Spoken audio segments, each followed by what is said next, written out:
Hello everybody or welcome back to my channel. So again I am here with the emotional intelligence paper unit 3 which is social competence. So already we are done with unit 1 and unit 2. So if you have not seen the two previous videos, go and watch those two videos and then come to this, then you will understand it better. So let's start. The name of the third unit is social competence, and the subtopics or the topics which we have to study in social competence are social awareness, relationship management, teamwork and conflict management. तो जैसा कि मैं समझ रही हूँ social awareness तो हमने unit 1 और यूनिट 2 दोनों में ही इसका जिक्र देख लिया. तो अब we are so comfortable in knowing that what it exactly is, and in this topic we have these subtopics. So let's delve into the topic that what actually the chapter suggests. So the first topic of this chapter is what is social competence. Social competence आखिर है क्या? तो social competence हमारी एक ability है. Social देख रहे हो, सोशल से ही पता चल रहा है सामाजिक रूप में आपका क्या है. ठीक है, तो it is ability to interact effectively and positively with others. So simple कि social competence is all about that ability, वो एबिलिटी कि आप दूसरों से इफेक्टिवली और पॉजिटिवली कैसे इंटरैक्ट होते हो. जैसे कि कई लोग इंट्रोवर्ट होते हैं, नहीं कर पाते हैं इंटरैक्ट लोगों से अच्छे तरीके से, और कई लोग शाई होते हैं. बट सोशल कॉम्पिटेंस वही एबिलिटी है कि आप पॉजिटिवली, इफेक्टिवली और बड़े ही ढंग से दूसरों से कैसे इंटरैक्ट करते हो. इसमें क्या क्या चीज़ें इन्वॉल्व हो जाती हैं? इसमें आपकी इमोशनल, कॉग्निटिव और बिहेवियरल स्किल, तो 3 स्किल इसमें इन्वॉल्व हैं. These 3 skills and also to adapt social situation and build strong relationship. So this is all social competence. तो social competence का ये whole definition है. You can see. Now we are coming to the second part of this chapter, that is what are the components of social competence. So the first and the very first component of social competence is this cognitive ability. तो सबसे पहले cognitive abilities वो abilities होते हैं जो हमारे brain जो है वो use करता है, basic skill जो हमारा brain use करता है, like for learning, thinking and all. So let's delve ki what it is actually. So these involve thinking skill. Cognitive abilities में क्या है? Thinking skill involve है. कैसे thinking skill? Those skill which are required for social interaction, like problem solving and understanding social issue. तो जैसा कि social competence का काम ही है आपको उस able बनाना कि आप लोगों से interact करो, तो इसका जो पहला component है cognitive ability, इसी पे काम करता है, जिसमें थिंकिंग स्किल हैं जैसे social interaction, problem solving and understanding social issues. अब हमारे कॉग्निटिव एबिलिटीज़ के कुछ की फीचर्स हैं, एंड क्या क्या की फीचर हैं, let's see that. The first key feature of your social competence, the first feature of this cognitive ability is problem solving skill. So if you will develop this cognitive abilities, automatically you will have this problem solving skill. इसका मतलब आप जो है ना problem को identify कर लोगे easily and you will resolve social issues effectively. You will have this feature of problem solving. Now coming to understanding emotion, यहाँ पे इसकी एक ability है cognitive ability में, एक फीचर कि आप इमोशंस को समझने लगोगे. It means you will recognise verbal as well as non verbal cues. इसका एक एग्जाम्पल दे रखा है, resolving a misunderstanding among team members by clarifying roles. तो आप जब इमोशन को समझने लगोगे and you will have this skill, problem solving वाला स्किल, तो आप ना बातों को बढ़ाना नहीं चाहोगे, बल्कि at that time you will try to find solution, और आप चीज़ों को रिजॉल्व करोगे जब मिसअंडरस्टैंडिंग हो जाएंगी किसी भी 2 मेंबर्स के बीच में. तो ये है हमारा कॉग्निटिव एबिलिटी जिसमें ये सारी चीज़ें रिक्वायर्ड है. Coming to the very second part of social competence which is emotional ability. Emotional abilities में क्या है? This include the skill which help you to manage your emotion and empathize with other. इसके कुछ की features हैं.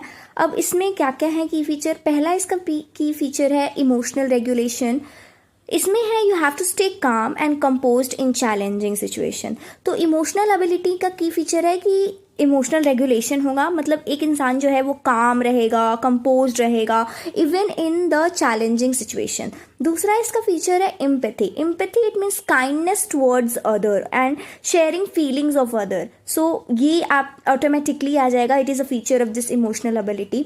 You have example staying patient and supportive when friend is upset, and this is a practice of empathy कि आपको भी समझ आ रहा है कि सामने वाला जो है वो उदास है, तो it's my responsibility to make him or her feel better.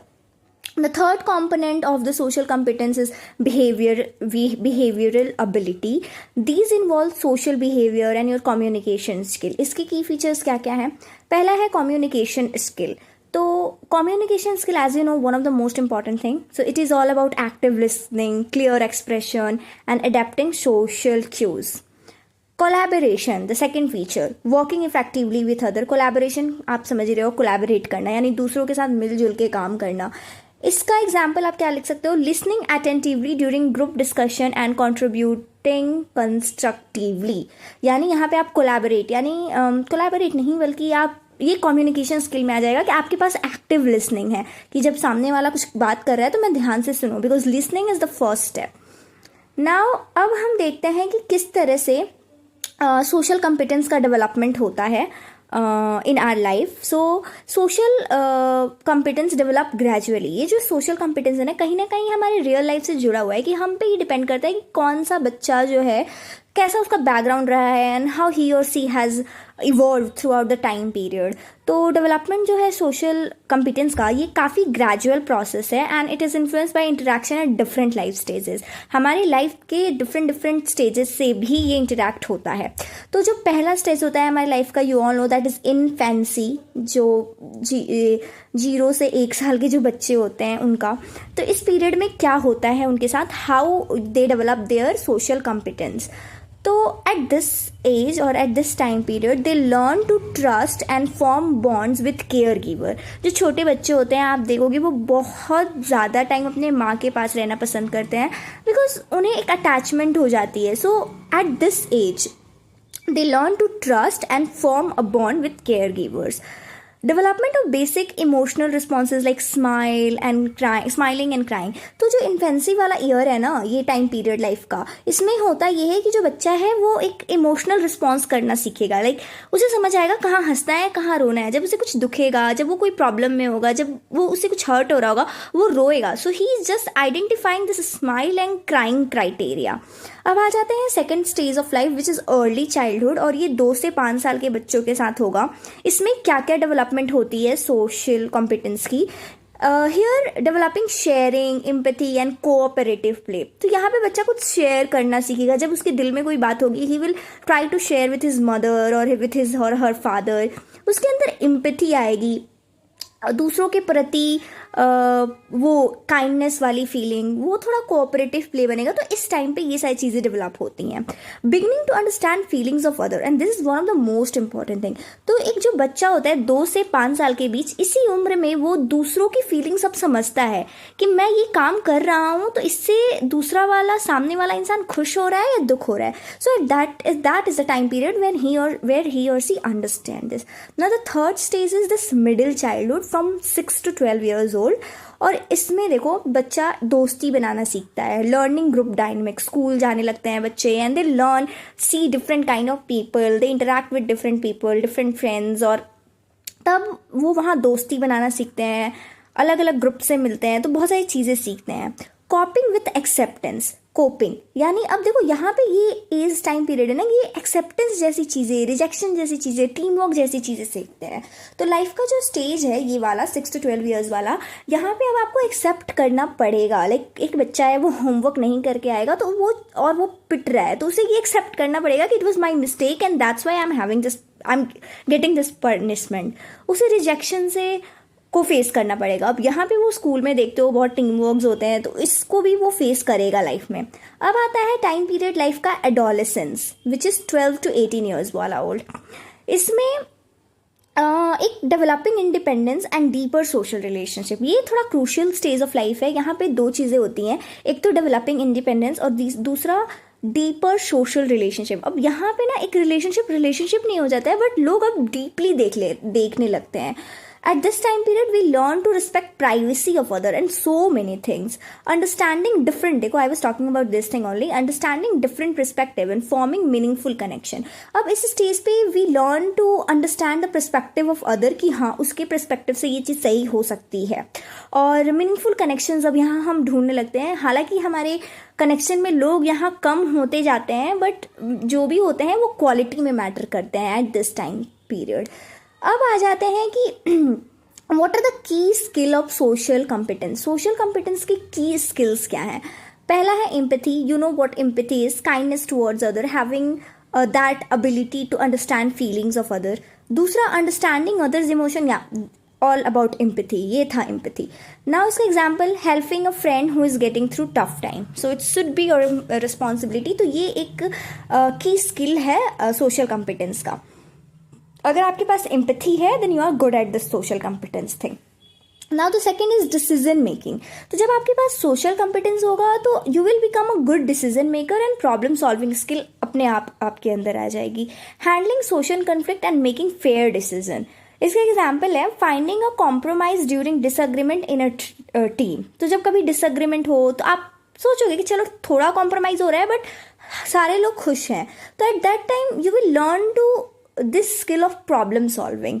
अब आ जाते हैं, इसका एक स्किल है कम्युनिकेशन स्किल. वो भी बढ़ेगा जिसमें you are listening actively and expressing yourself clearly. इसका एग्जाम्पल है summarising someone's point of view, showing and understanding conflict resolution and resolving disagreements in constructive way. So this all happened due to good communication skill. Resolving this इसका है communication skill, and this thing resolving disagreement in constructive way इसका example है mediating between two colleague and find a win-win solution. तो जब आप disagreement को resolve करना सीख जाओगे और दोनों ही तरफ से अगर कहीं कलीग के बीच में डिसअग्रीमेंट हो गया है तो at that time you will be like that logical person जो win win situation solution create करेगा. You will have emotional regulation. ये है एक key what we were talking about. ये है एक की स्किल सोशल कॉम्पिटेंस का विच इज इमोशनल रेगुलेशन. इसमें है controlling impulsive reaction and staying calm under stress. तो स्ट्रेस के टाइम हम बहुत ऐसा होता है कि we fight inside our self और वो feeling kind of so weird होती है. But if you will have this emotional regulation you will stay calm at that time period also. इसका एग्जाम्पल आप देख सकते हो जब आपको क्रिटिसिज्म मिल रहा है at that time also you are not showing your anger और some bad behaviour, you are remaining calm और कंपोज्ड.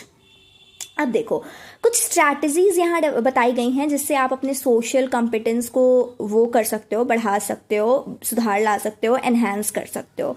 पहला, प्रैक्टिस एक्टिव लिसनिंग. तो सबसे पहले एक अच्छा लिसनर बनो. Focus on understanding other without interrupting. कोई सामने वाला कुछ बोल रहा है तो बिना कुछ बीच में बोले उसकी पूरी बात सुनने की कोशिश करो. तो this is the first activity which you can do for enhancing your social competence. Second is developing empathy. दूसरों के प्रति काइंडनेस की फीलिंग ले आओ, दूसरों के पर्सपेक्टिव्स को समझो. And improve communication. आप अपने कम्युनिकेशन को सुधारो where you will be clear. अपनी बातों को क्लियर, कंसाइज और बड़े ही रिस्पेक्टफुल मैनर्स में वर्ड्स का यूज करके करो. So this is the third activity. Now the fourth one is learn conflict resolution. Seek solution that benefit everyone involve.